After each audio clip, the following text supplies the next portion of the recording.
Overzealous nonsense, Thomas Tuchel slammed by Garth Crooks over his treatment of Chelsea star. Garth Crooks is delighted to see how Romelu Lukaku has bounced back from being left out in the cold by Thomas Tuchel earlier this year. The Belgian helped fire Chelsea to Club World Cup glory after scoring the opener in their win over Palmeiras on Saturday.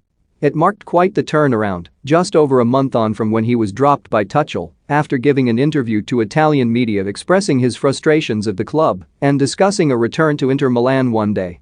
Tuchel opted to drop Lukaku for a crunch game against Liverpool because the situation created too much noise so close to the match. But former Tottenham striker Crooks still clearly doesn't feel it was the right decision and believes Tuchel overreacted to what could have been a costly error of misjudgment. "I said Thomas Tuchel would need Romelu Lukaku, and so it is proving," Crooks told BBC Sport.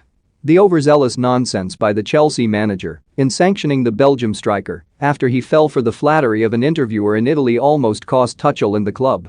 Instead, Lukaku apologized when other strikers of similar caliber might have put two fingers up to the manager and made for the exit. All credit to Lukaku, who has knuckled down and worked his way back to form with regular appearances, which is all the £97.5 million player wanted in the first place.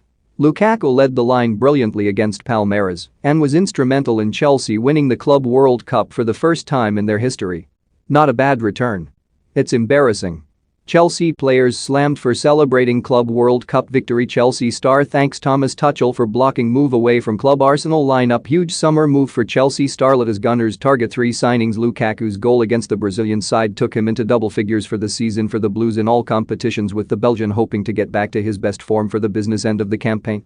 Chelsea legend Didier Drogba believes the 28-year-old's infamous interview put pressure on himself, but he's now put that behind him. He took his responsibility to talk and put a bit more pressure on himself and delivered tonight, scoring an important goal, the Ivorian said, after watching his old side at the Mohammed bin Zayed Stadium. "Every player always has something to prove and will always want to do better, but he scored the goal to give us the lead, and I'm happy with this performance. He's been very fortunate." Neil Warnock takes aim at Chelsea star after Club World Cup triumph. Antonio Rudiger fires warning to Chelsea board over signing new contract. For more stories like this, check our sport page.